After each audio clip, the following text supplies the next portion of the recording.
he let it out, he going to put the people that's responsible in this story. He let it out to husbandmen. See, Israel is a husbandman, but particularly the preachers are the leaders. They running the vineyard. They run it. They in charge. The Lord left them in charge. That's why it's a serious thing when you're going to make yourself a preacher, because now you in charge. He said he let it out to husbandmen and what? And went into a far country. And went into a far country. He went on about his business. Go ahead. And when the time of the fruit drew near, he sent his servants to the husbandmen that they might receive the fruits of it. So he said, look, he's looking for some fruits, right?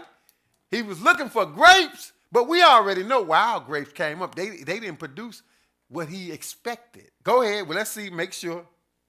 And the husbandman took his servants and beat one and killed another and stoned another. See, it didn't produce, did it? It produced wickedness. And when God tried to straighten you out, he sent a prophet. He sent servants to you to tell you they don't never want to hear it. So God trying to get this vineyard straight all along is because you don't just start off and just be totally bad. You go a little bad first, and God will warn you. God will send somebody to warn. So he sent prophets to him.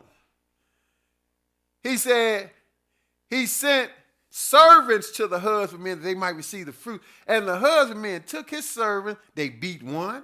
They killed another. And they stoned another. 36.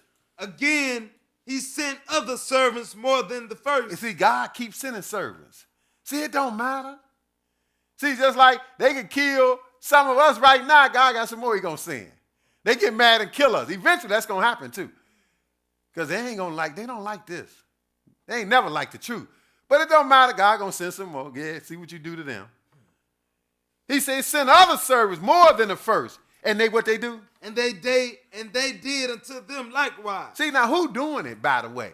Who doing it? It's just like right now, brothers and sisters. We preaching right out the Bible that everybody claim to believe in. Why they don't like it? Because the leaders done taught them some lies. And we making the leaders look bad.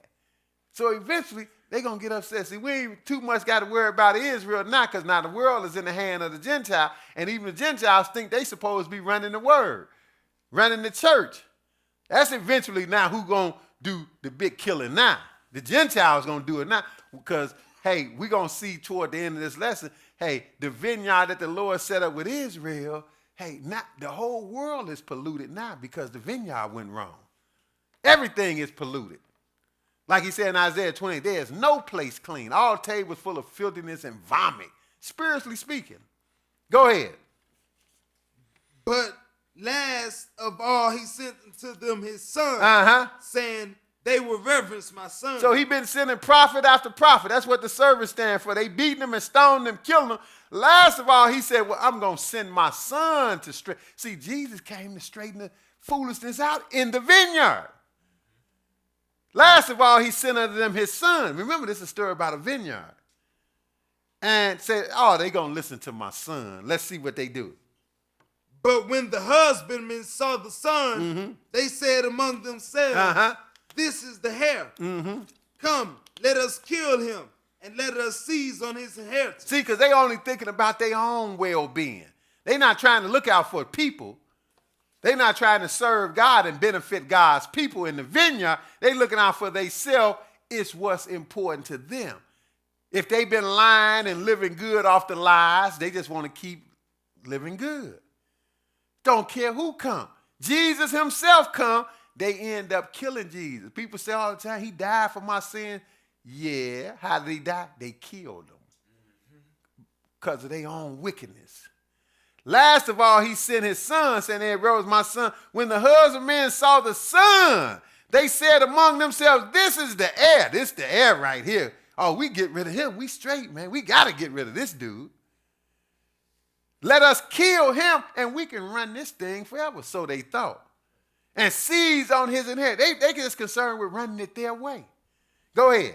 And they caught him and cast him out of the vineyard and slew him. And that's important to understand. They caught Jesus, the son.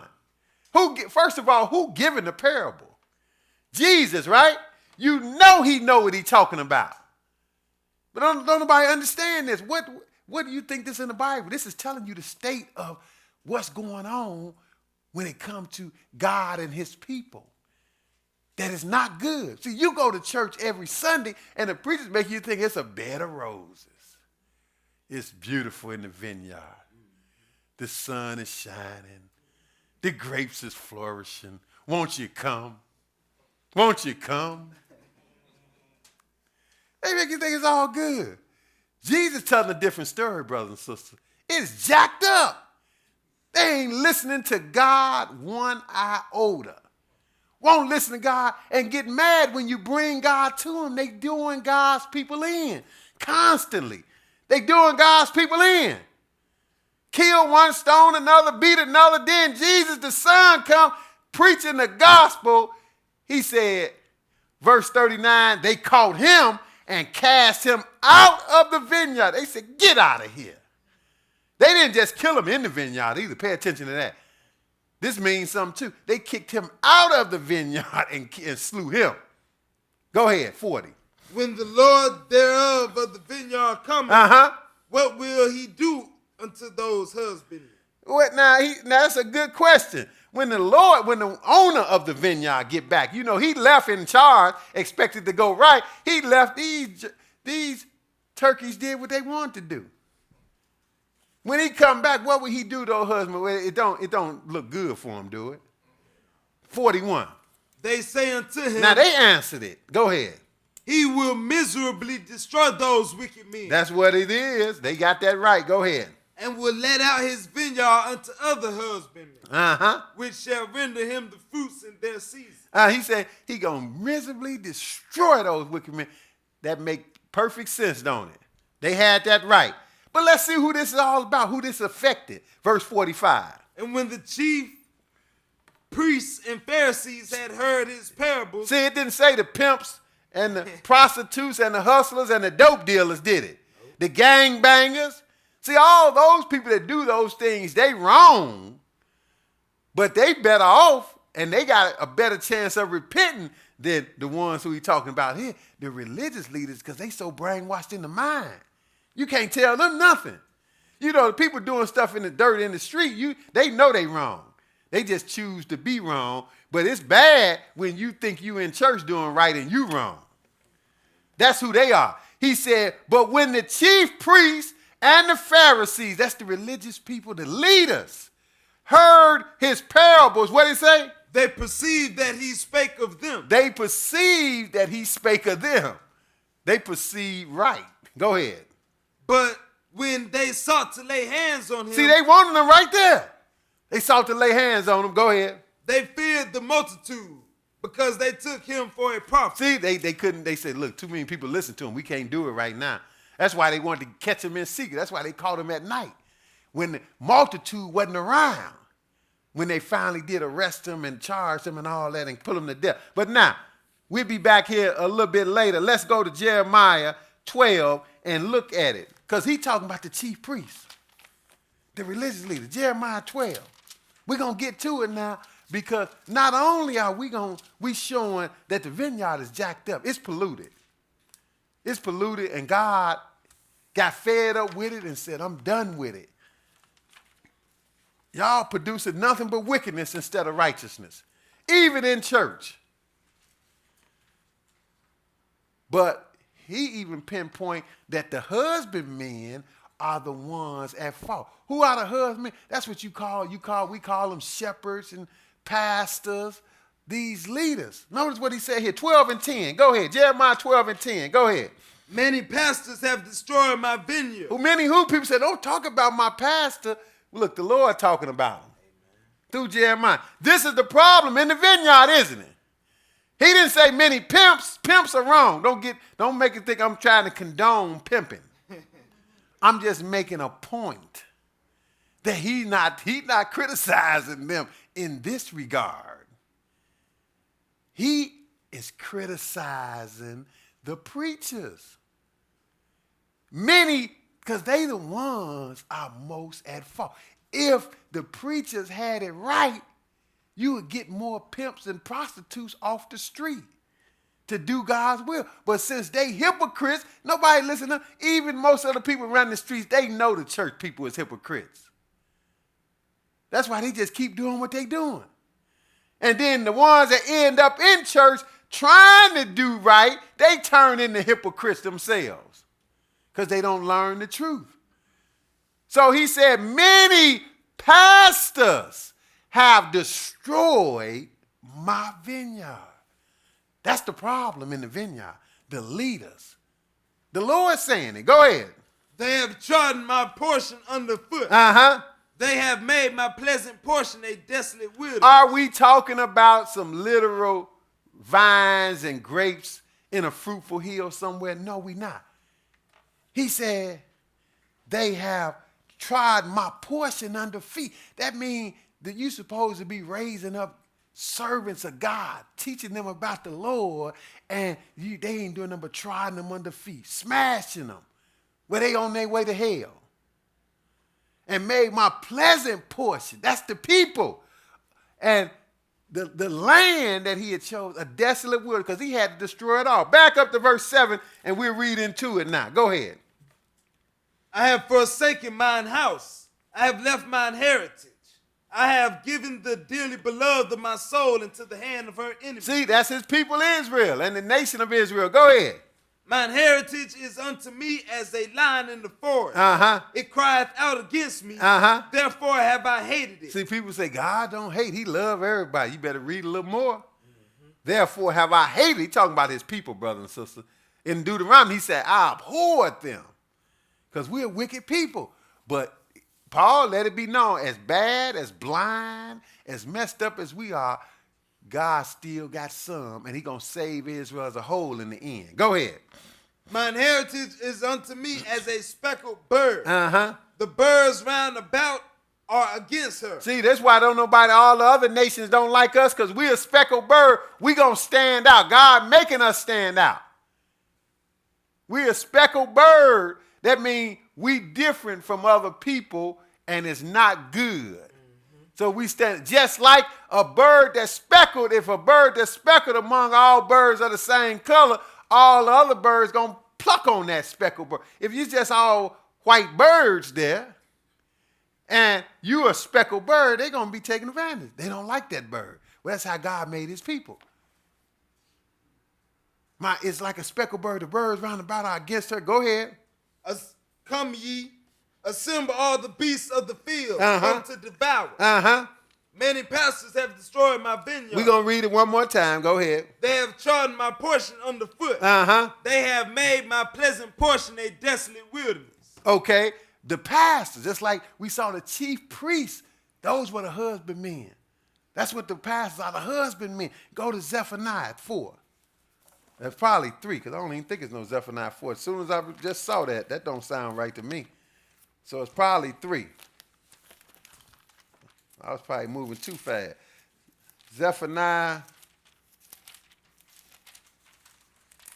Oh, yeah, it is. No, it ain't no 4. 3 and 1. Yeah, that didn't sound right as soon as I read that. 3 and 1. Zephaniah 3 and 1. Go ahead. Woe to her that is filthy and polluted, Uh-huh. to the oppressing city. Woe to her that is filthy and polluted, huh? See, but we know why now. You didn't just happen to get polluted. You got polluted by the leaders that's supposed to be giving you the truth, the pastors.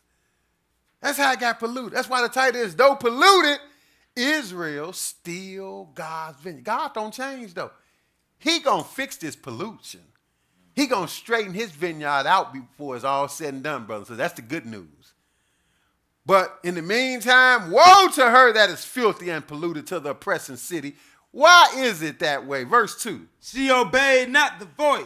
We won't listen to the Lord. To this day, we went through all kind of trials and tribulations, been dragged away in slavery, don't even know where home is, and we refuse to obey the voice and receive correction. She what? She received not correction. Uh-huh. She trusted not in the Lord. Uh-uh. She drew not near to her God. Go ahead.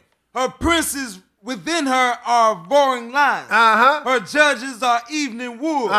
They gnaw not the bone to the marrow. Hey, they greedy. They greedy. They only looking for their own reward. They ain't looking out trying to give people, help people and give them the knowledge and wisdom of God that's going to save you. It's all a gimmick so they can get paid. That's how our leaders are. Remember, he said, many pastors have destroyed my vineyard. Verse 4.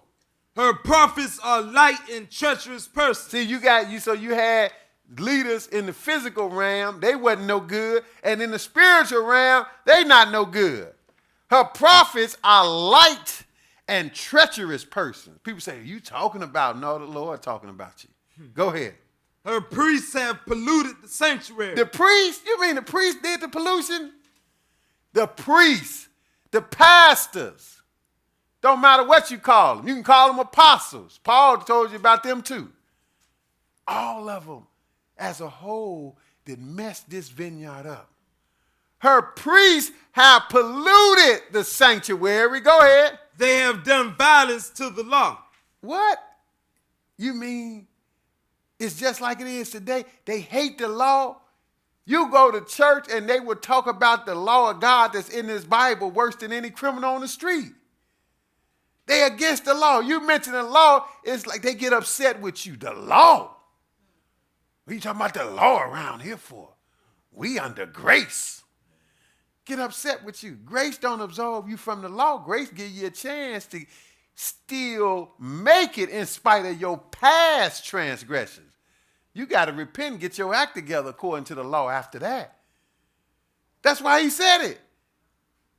Look, how can you do violence to the law but go contrary and you supposed to be leading people and tell them they don't have to follow it? Go ahead, verse 5. The just Lord is in the midst thereof. But the Lord's still going to fix it. Go ahead. He will not do iniquity. See, the Lord is right. Let God be true and every man a liar. Go ahead. Every morning doth he bring his judgment to light. He faileth not, but the unjust knoweth not shame. Go ahead. I have cut off the nations. Their towers are desolate. See, the Lord did all this for Israel in the beginning. He cut off the nations. Their towers are desolate. Go ahead. I made their streets waste, that none passeth by. Their cities are destroyed, so that there is no man, that there is none inhabited. I said, surely thou wilt fear me, thou wilt receive instruction, so their dwelling should not be cut off. Howsoever I punished them. But they rose early and corrupted all their doing. See, the Lord say, he telling you again how he set everything up for Israel. He kicked the heathen out, planted us in the promised land, gave us control over our own destiny, and we blew it. We blew it. And then when he tried to correct us, he sent prophets, he sent men of God to tell us, no, we need to do this. They got mad and got rid of them. They don't never want to hear nobody telling the truth because the lies sound pretty good. He said, I said, surely they will fear me. They will receive instruction after I hooked this vineyard up so their dwellers should not be cut off. He said, it don't matter though. However I punished them, they rose early and corrupted all they're doing. See, this is how the pollution got in. Go ahead, verse 8. Therefore wait ye upon me. Now you got to wait on me. He going to fix it in the end though. But you got to wait on the fixing. Like Jesus said in Matthew 23, around verse 37, I would have been fixed you, but you wouldn't. Now your house is left unto you desolate, for you won't see me until you come back to your senses and recognize. Now wait upon me until I get ready to do what? Say, until the day that I rise up to the praise. For my determination is to gather the nations. See, he about to do this now, though. He going to fix it now. Go ahead. That I may assemble the kingdom. To do what? To pour out them mine indignation. Even all my fierce anger. Not a little anger, fierce anger. He going to pour out on the world. Go ahead. For all the earth shall be devoured with the fire of my jealousy. See, he going to tear it down and fix it up right. Bring this vineyard back to life. That's what he going to do. Then he go further. You keep reading. He talking about turning to the earth for pure language. Then that's when he come back and fix it. He said he going to turn to the earth for pure language. See, right now, we speaking multiple, like all over the world. You go somewhere, you won't understand a word somebody is saying, and brothers are going to have the nerve telling we got to say this name like this. You go listen to some foreign, and there's so many tongues in the world you can't even count them. You be listening to a conversation, you won't understand one word that's being said. They be doing, you be sitting there not knowing nothing. Thank God he translated the word for us. We don't have that pure language yet. But now, go to back to 2 Chronicles 36. 2 Chronicles 36, and we're going to pick it up at verse 14.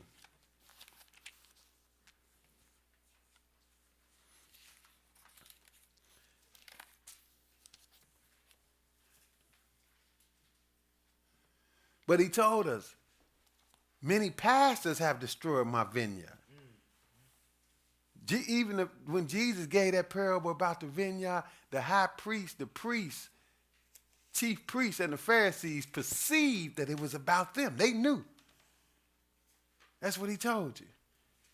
Just like he just told us here, he said the city is polluted, and our prophets are light and treacherous, and our priests pollute the sanctuary, doing violence to the law. They the problem. 2 Chronicles 36, this is when it finally, Lord had enough with this vineyard. He had enough. He put the final blow. He said he wasn't going to keep it, right? 36 and 14, go ahead. Moreover, all the chief of the priests and the people transgressed very much after all the abominations of the heathen. And polluted the house of the Lord, which he had hallowed in Jerusalem. Now, who did it? All of the religious leaders. See, it starts from the top down. The religious leaders messed it up. So he said the chief priests and the people transgressed very much after the abominations of the heathen. And they did what? Polluted the house of the Lord, which he hallowed in Jerusalem. See, that's why we no longer at Jerusalem. We've been scattered out. And we started from scratch trying to clean out the pollution. And believe me, it's a hard job. People think it's easy on the outside looking in. We starting from zero. Matter of fact, we starting from negative. We in the hole because of all this. So that's why this is not an overnight sensation. That's why people don't run to the gospel, because it's brand new. Because all this pollution. He said they transgressed very much. The chief priests and the people transgressed very much after the abomination of the heathen, that's the other nation, and polluted the house of the Lord, which he made holy. That's what hallowed mean at Jerusalem. And but the Lord being merciful, what did he do? 15. And the Lord God of their fathers sent to them by his messengers, rising up betime and sending, because he had compassion on his people and on his dwelling place. Now the Lord sent his messengers. But Jesus told us in the parable what happened. He said he sent servants, right? And we know what happened to them. They beat one, killed another, stoned another, right? Finally sent the son. We got to all that. So when you read the scripture, you already know what this is getting ready to say. It's the same thing.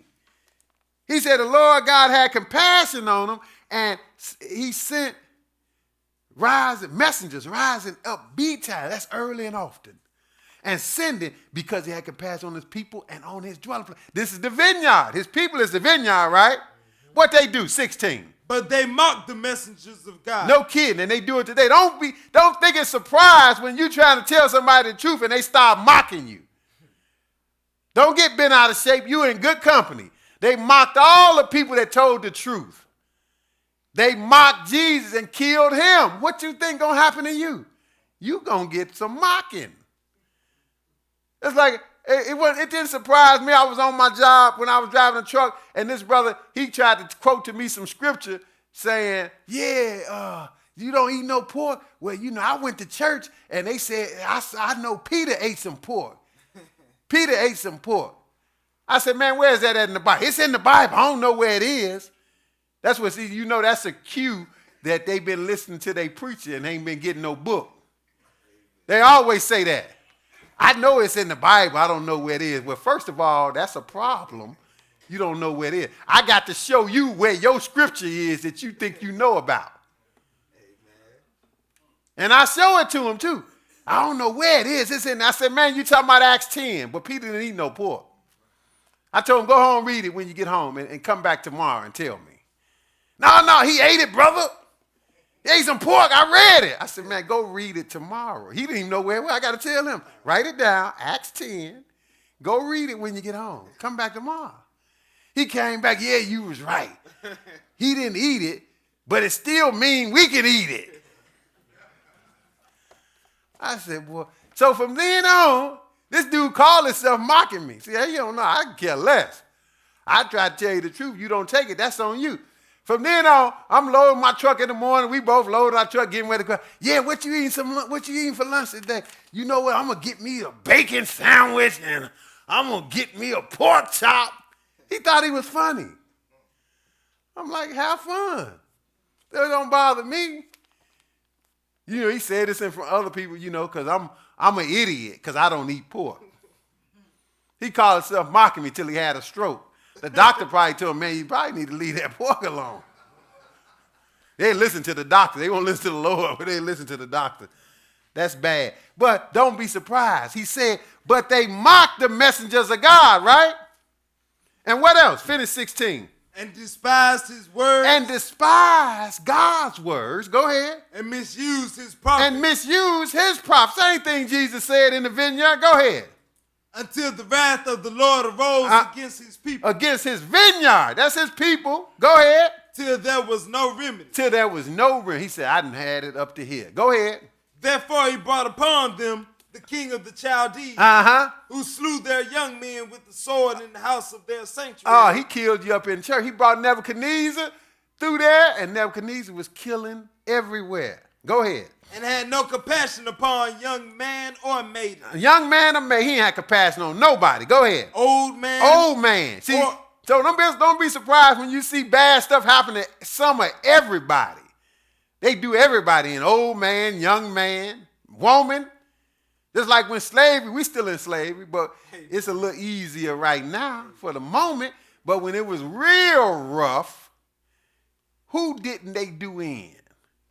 Nobody. What nobody say, was it? What nobody say? And right now, you subject to get done in. Just get caught in the wrong place at the wrong time.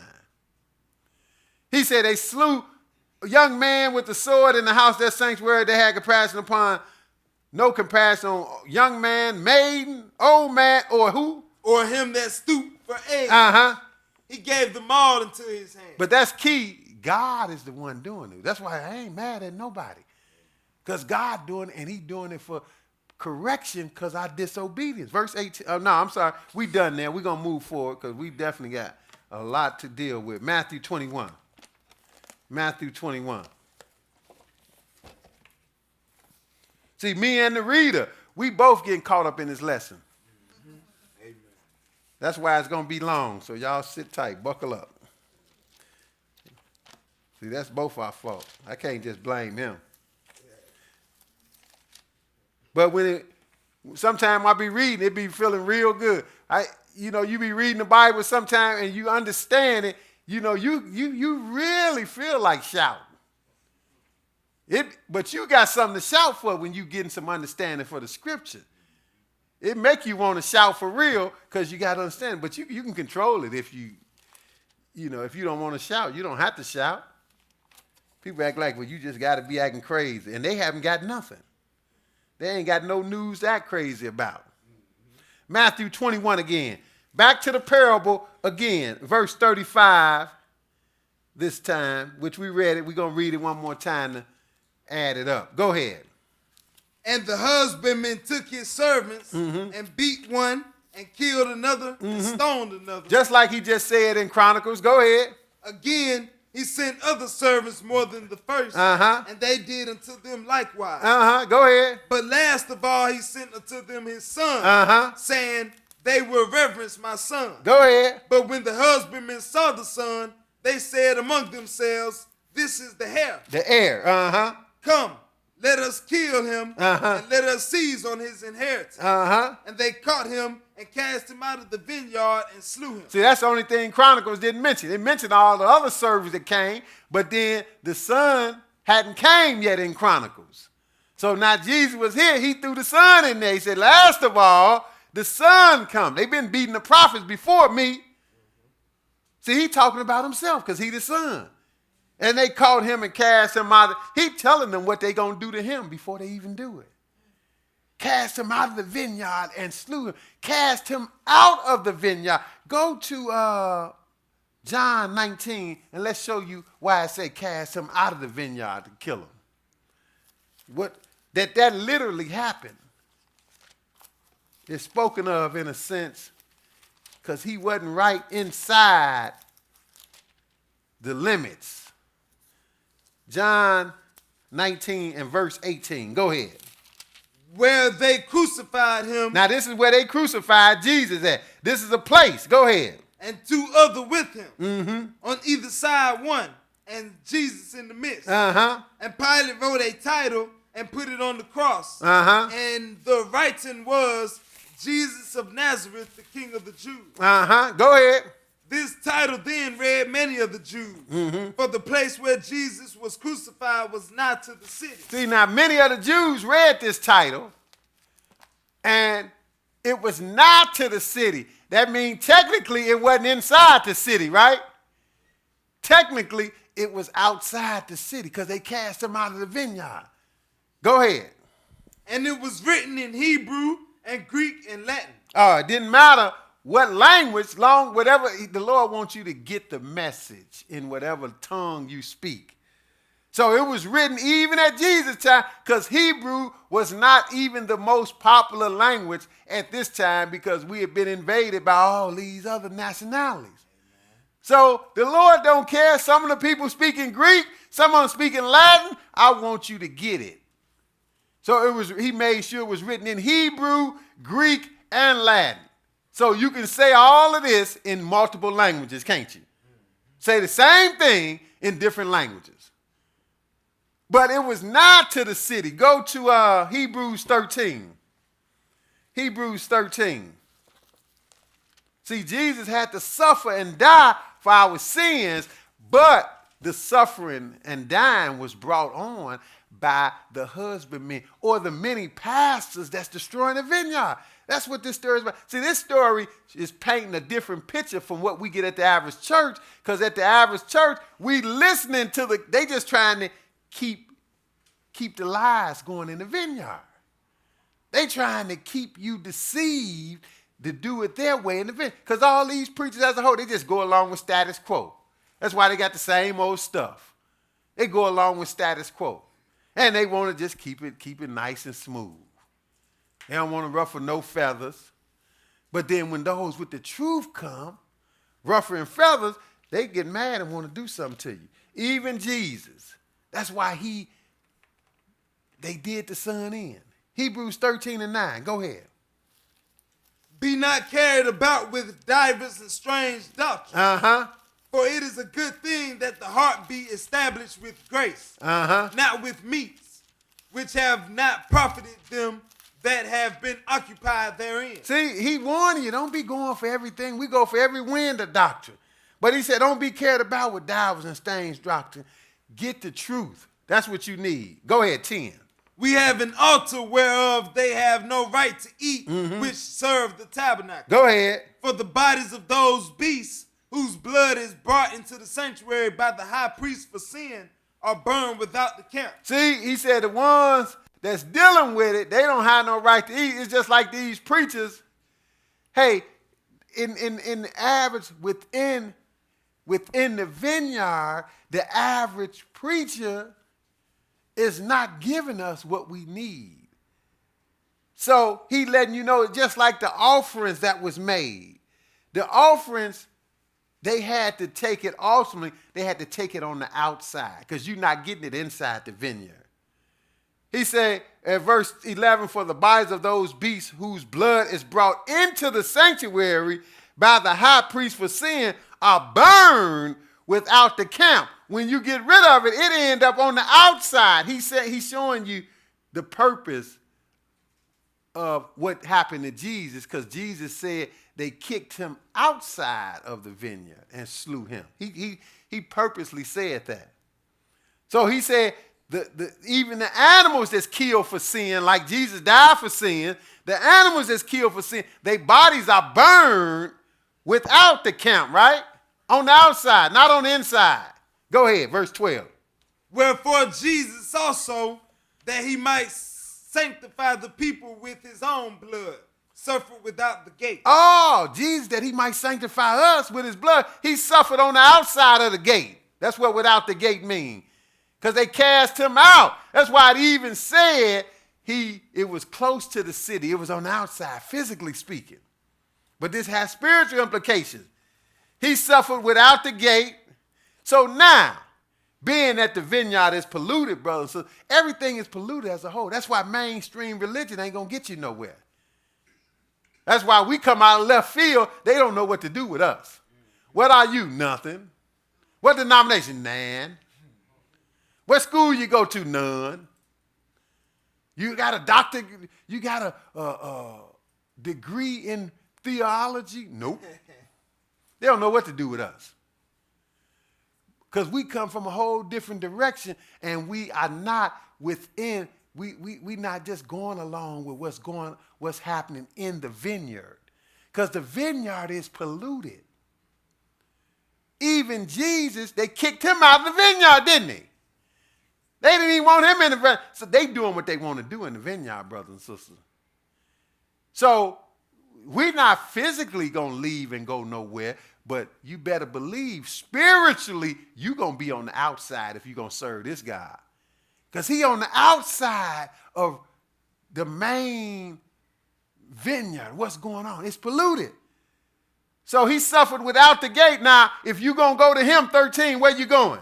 Let us go forth, therefore, unto him without the camp, bearing his reproach. Oh, let us go. If you're going to go be with the Lord, guess where the Lord is? He ain't in the midst of all this. Everybody lovey-dovey, everything going along, everything nice and smooth. Yeah. Let us all get along. The Lord not in the midst of that mess.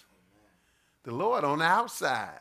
You can be lonely going out to him as a whole. You have some friends with you, but not much. Everybody partying, having a good time in church in the vineyard.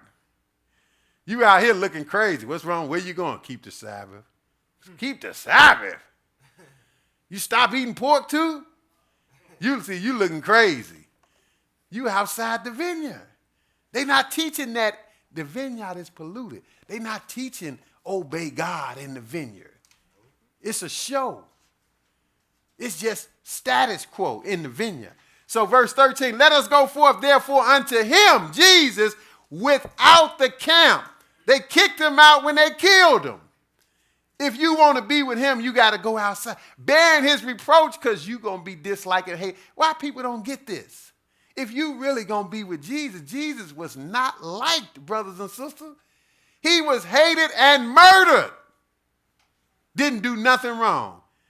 But he was murdered, and it was instigated by people that run the vineyard, by the religious leaders. Now, go to Exodus 33. Look at an example. This is not, oh, did you read 14? I'm sorry, read 14. For here have we no continuing city. See, right now, we're not looking for nothing here. We don't have what we're looking for here. So we're not looking to be in the good here. We're not looking to be in the clique here. We ain't got no continuous city. We're looking for something to come. So we going outside the vineyard now. Go ahead. But we seek one to come. But we seek one to come. Now, go to Exodus 33. Exodus 33. And we're going to look at an old-time example. See, it's nothing new, brothers and sisters. When it get too polluted, the title is, Though Polluted, Israel Still God's Vineyard. But you got to understand, it's polluted in what you call church now. And this happened before. Israel good for polluting something. God first brought us out of Egypt, gave us his laws. We turned around and made a golden calf real quick. And that's the first law. Don't have no gods before me. And they go out there and make a calf, say, this is your God that brought you out of Egypt, and you just made it 5 minutes ago. How could it bring you out of Egypt? You just made it. See, this is what they did, right? We was crazy people, partying too. That's when you go to church, they have a good time in church. Sing and dance, don't learn nothing about God. People say, oh, he talking about the church. Look, the Lord talking about you. The Lord said he don't even want to hear your songs. The Lord said, why you call me with your mouth and don't do what I say? He talking about you. Exodus 33:1. Go ahead. And the Lord said unto Moses, depart and go up hence, thou and the people that thou hast brought out of the land of Egypt. See, that's that vine he brought out of Egypt. He used Moses to do it. So now he telling Moses he really upset because they had made that calf in the 32nd chapter. So he telling Moses, look, man, go on up there, you and the people. Basically, he putting it on Moses. Them your people, Moses. Take your people on. Y'all gone. I'm going to do what I said. I don't like it, though. I don't like it. I'm going to keep my word. I'm a God of my word. I'm going to keep my word, take you to the promised land. But basically, he said, get out my face. Take the people, get out my face. That's what he said. Depart and go hence, thou and the people which thou hast brought up out of the land of Egypt unto what? Unto the land which I swear unto Abraham, to Isaac, and to Jacob, saying, unto thy seed will I give it. He said, I got to do it because I said I was going to do it. Go on ahead, verse 2. And I will send an angel before thee, and I will drive out the Canaanite, the Amorite, and the Hittite, and the Perizzite, the Hivite, and the Jebusite. Just like it said in Psalm 80, he said he brought a vine out of Egypt, and he made room for it, and he cast the heathen out. Here go the heathen right here. He getting ready to cast out. But he said, personally, I'm not even going to deal with it. I'm going to send an angel. That's what he said at verse 2. Verse 3. Unto a land flowing with milk and honey. For I will not go up in the midst of thee. He said, but I'm not going. That's why he said I'm sending that angel. Because I won't go up in the midst of you. Why? For thou art a stiff-necked people. Oh, no kidding. Go ahead. Lest I consume thee in the way. He said, I can't even go with you. I kill y'all on the way. We won't even make it there. I've been broke out and killed all y'all. Go ahead, verse 4. And when the people heard these evil tidings, they mourned. And no man did put on him his ornament. See, they got all that gold and all that wealth. The Lord gave them from the Egyptians. The Egyptians just gave it to them because they were scared to death. Gave them all the gold, all the wealth, and they had it on their kids. But then they're going to turn around and make that golden calf with it. Strip that gold off. Let's make a god. And the Lord was so upset. He said, I don't want to see no gold no more. Take that mess off. It was okay till they made the calf. They walk around with all kind of gold. You know how we like to do it too. Got gold everywhere. Now they made crosses and they made a calf. As a cross ain't nothing but the same thing. You got a golden cross. Don't have nothing to do with Jesus. So they stripped their ornaments. Why? Verse 5. For the Lord has said unto Moses, say unto the children of Israel, ye are a stiff-necked people. I will come up into the midst of thee in a moment and consume thee. Therefore now put off thy ornaments from thee, that I may know what to do unto thee. Boy, that's rough, boy, when you make God so mad. He talking about, I kill you. And in the meantime, all I want you to do is take that gold and stuff off so I can figure out what I'm going to do with you. Because I will hurt you. That's what God is saying. Take that mess off before I snap. I don't even want to see it no more. It's just like something that's real offensive to you. You don't even want to see no semblance of it. This is God because they made the calf. Go ahead. And the children of Israel stripped themselves of their ornaments by the Mount Horeb. Go ahead. And Moses took the tabernacle and pitched it without the camp. Oh, this is what we wanted to get to. God was so mad. See, God had a little tent. He had his own tent among the people and literally would be there. That's why he's saying, now I am not going in the midst of you all no more. I'm going to get you to the promised land, but I'm going to have to send an angel to handle this. I can't go with you. I can't hang out with you. Matter of fact, Moses, take my little crib, take my house, put it way out. He was in the midst of them. Now, all of a sudden, since they made him so mad, it's polluted in the camp. It's polluted in the vineyard. He told Moses, had Moses do it, and Moses, verse 7, took the tabernacle, that's the Lord's tabernacle, and pitched it where? Without the camp. Did we read that in Hebrews? Where Jesus was slain outside So let us go unto him without the camp, on the outside. He ain't in the middle of this stuff. Pitched it without the camp. What? How far? Afar off from the camp. Afar off from the camp. Go ahead. And called it the tabernacle of the congregation. The tabernacle. That's where you, if you gonna deal with the Lord. That's what. But it's way out now. It's like right now, you got to go way out your way to get this, to deal with this truth. You got to go way out your way. Spiritually and physically in most cases. It's just like we got people begging for churches in other locations. We can't even, it's not like that. It's not, you can find a church on every corner teaching the mess. But dealing with the truth, they got to go way outside the camp somewhere. They just watch us on, people just watch us on the internet right now. Don't have no place to congregate with. But that's what you got to do. Go ahead. And Moses called it the tabernacle of the congregation. And it came to pass that everyone which sought the Lord went out into the tabernacle of the congregation, which was without the camp. Oh, you sought the Lord, you had to go out, didn't you? You had to go out until the tabernacle of the congregation, which was without the camp, which is where Jesus ended up, because they kicked him out of the vineyard and killed him.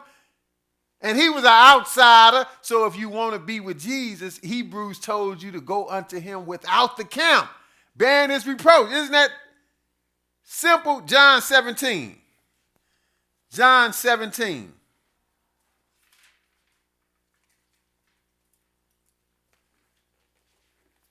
And we're going to just read verse 9 and skip. We ain't going to read the first 3. You can read them on your own. Just John 17 and 9. Go ahead. Of sin, because they believe not on me. That's John 17? 17 and 9. Go ahead. I pray for them. I pray not for the world, but for them which thou hast given me, for they are thine. See, now we're going to take a little turn here, because Israel is the Lord's vineyard. Israel got polluted and is filthy within the camp. Now, in turn, since Israel was the nation to teach everybody else, the whole world is polluted. Now the Gentiles, Israel, we've been destroyed, scattered into bondage, being oppressed continually. So the Gentiles going to take up the word, so they think, and going to teach everybody, hey, the whole world is polluted. We got a lesson to deal with, show how Satan deceived the whole world, right? The whole world is polluted. So that's why the same thing applies spiritually. You got to go on the outside. You can't be in line with all the religious doctrines and teachings in this world and think you with God. That's the worst place to try to find out and serve God nowadays, is in these traditional churches. I'm not here just to talk about people. I'm telling you the way it is. It's just like in traditional churches. I have people, even since we're a church, they think we like them. They call us sometimes and say, look, you got this situation going on. We're going to have a prayer. Let's just pray. Can we pray for them? No! We can't pray with you. They're like, oh, you can't pray. No! Can't pray with you. Because you praying to somebody else. It's just like, I think Rome set up where they have a world pray day, don't they? Prayer day. Let's just pray for the world. No. We can't pray for the world either. You don't want to pray for the world? No. Because the world is polluted, brothers. It's a wasted prayer. You find the people that want to come out of the world. See, that's what you got to do. You got to come out of this pollution. And it's only going to be a handful, because the road to life is straight and narrow, and few there be that find it.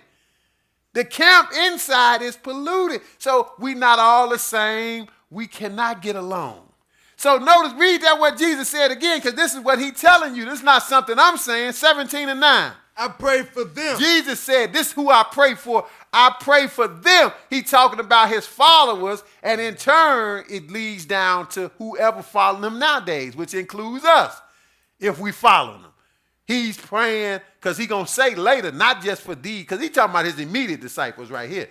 But then he said later on, them that hear through their word. He said, but I pray for them who I don't pray for. Go ahead. I pray not for the world. You know, wait a minute. Jesus don't pray for the world. It's a wasted prayer. The world is polluted. Just like Israel is, the vineyard is polluted. He said, I pray not for the world, but for who? But for them which thou hast given me, for they are thine. See, just the ones that's given out of the world. Skip down to verse 14 and go ahead. I have given them thy word, and the world hath hated them. Oh, no wonder he don't pray for the world. The world hate his servants. Well, they always have. Didn't they beat one stone another? See, it's nothing new, nothing changed, even down to our day, brothers. So you get this word, you best believe the world going to hate you. And guess what? The world starts right at home. You don't have to worry about nobody speaking Chinese sending you a letter hating you right now. That's somewhere else in the world, right?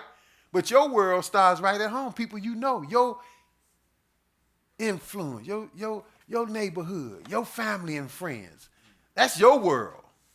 That's who gonna hate you when you get the word. They're gonna think you crazy because you trying to do what the Bible says. You read to them out the Bible. Yeah, that don't mean that though. Yeah. He said, look, I pray, I have given them thy word, and the world have hated them. No wonder he don't pray for the world. They hate his people. Go ahead. Because they are not of the world. You're not supposed to be of the world. It's polluted, just like the vineyard. The whole world is polluted now, but it started with Israel, with the ones who had the word. Go ahead. Even as I am not of the world. Go ahead. I pray not that thou shouldest take them out of the world. But you're not going to physically leave the world, but you got to leave the world spiritually. You got to go outside spiritually. In other words, you got to let go of all that the world holds dear and hold on and come into what God is telling you. Go ahead.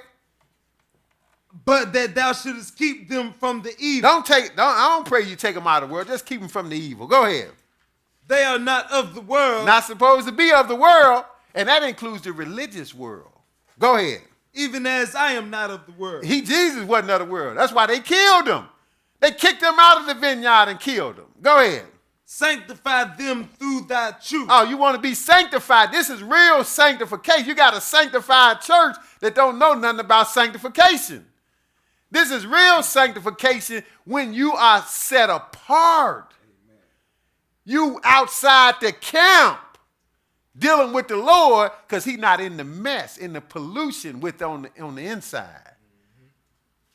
Sanctify them through thy truth. What's the truth, by the way? Thy word is truth. The word is truth. Skip down to verse 20 and read that. Neither pray I for these alone. Not just his immediate disciples, but who? But for them also which shall believe on me through their word. See, those that believe later on through their word. We reading their words now. We reading his word and what we believe. So it wasn't just for them. Now, go to 2 Corinthians 6. 2 Corinthians 6. We're going to wrap it up now. Pick it up at verse, we're going to cut a little bit. Just pick it up at verse 17. 2 Corinthians 6 and 17. Go ahead and read it. Wherefore come out from among them and be ye separate, saith the Lord. Oh, that's sanctification. That's coming. That's going without the camp, brothers and sisters. This is what it's all talking about. Spiritually speak. But the key to all of it is understanding how bad it is within the vineyard. And who making it bad? The pastors, the preachers, right? You think you going to church to find out about the Lord, you getting polluted. Jesus said the religious leaders, they are like graves that people walking over, but you don't know you walking over a grave. You don't even know you going to church, you going to the grave. You going to the mausoleum. You don't even know that. They about to put you in a coffin up in church. Not telling you nothing about the Lord. Because it's polluted. Everything they stand for is contrary to God. They done changed the day of worship. They done change stuff you can read out the Bible. That don't mean they don't need no Bible in the average church, brothers and sisters. They faking. They don't need no Bible. Because I can go to church on Sunday and start reading the Bible. I will make them denounce everything in the Bible when I get through. What about this? Do you do this in church? No, we don't know. We don't know. We don't need that. No, you don't do this either. No, we don't know. They've been done away with everything. So, wherefore come out from among them and be ye separate, said the Lord. Go ahead. And touch not the unclean thing, and I will receive you. That's right. Go ahead. And will be a father unto you, and ye shall be my sons and daughters, saith the Lord Almighty. See, but you got to come out from among them, right? And that takes some doing. You have to, because you have to make a sacrifice. You have to give up people you've been loving and all your life, but they don't want to deal with you as you deal with the Lord. They don't want to deal with you no more, so the word becomes a division. But that's okay, because you're going to be with the Lord. Who is better to be with? And you in good company, because the Lord was hated in the vineyard, wasn't he? All his servants been hated. He was hated, and you think you just going to be friends with everybody. See, they make you think being a Christian, you loved by everybody. Look, if you're going to be really like Christ, they're going to start looking at you like you grew a tail. They're like, what? They're going to give you some room. What they talking about? Even when you come around, they stop talking. Because they know you believe different now. Can't get along with them like you used to. That's why even a lot of my family, once they found out, first they challenge you at first. They try to challenge, oh, you don't know what you're talking about. Look, so. Then when you start cutting them up with that word, they leave you alone. Hey, when you come around, they could be talking about religion and the Bible. Shh. Here he come. Shh, don't say nothing. Yeah, how the Bears doing? They want to talk about football then. I oblige them. That's all I talk about, because, boy, they don't want to deal with the word. So, he said, you got to come out from among them. Go to Revelation 18. Revelation 18. All the way down to the end. This thing is messed up. Now, see, Israel started off, we polluted real good, and once we got jacked up, it wasn't nothing for the Gentiles. They didn't have a chance. But the Lord gonna hold them accountable because they still doing evil, but they didn't have a chance. We had the word. Gentiles, they got it from Israel. It wasn't given to them from the Lord.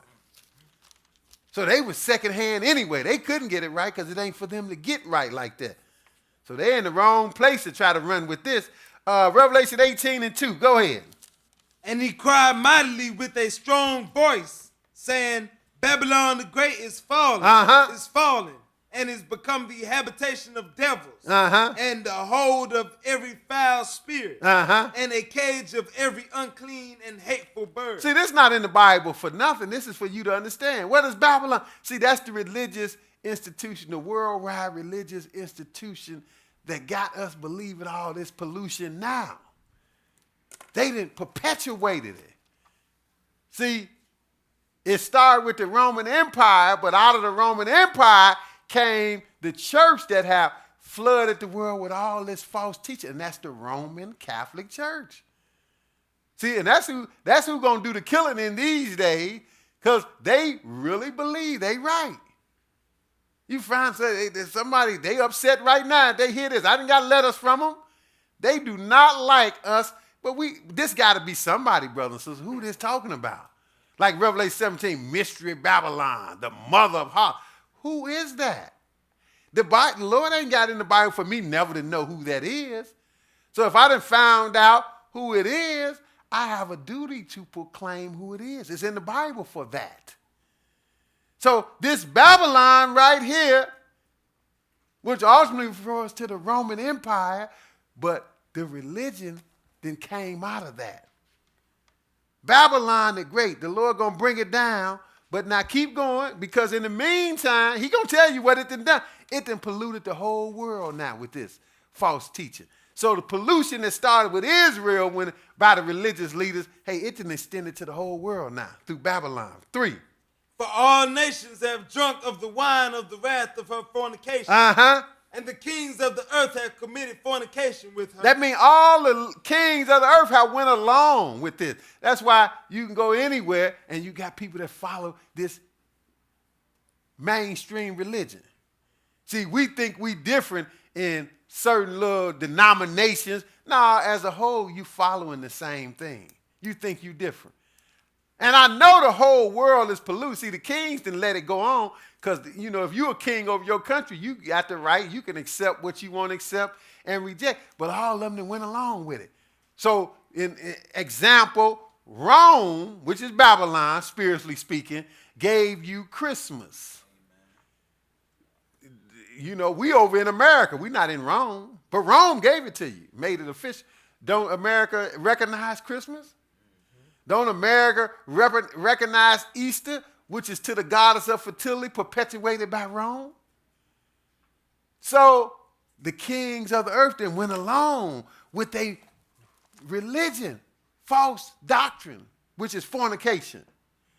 The nations have drunk of the wine of the wrath of fornication, and the kings of the earth have committed fornication with this is no literal sleeping around with a harlot woman. This is spiritual. They are going along with the fornication, and everybody is fine with it. And I know you're going along with it because I'm going to tell you, I never, ever, ever, hardly ever, maybe a couple of times growing up, went to church.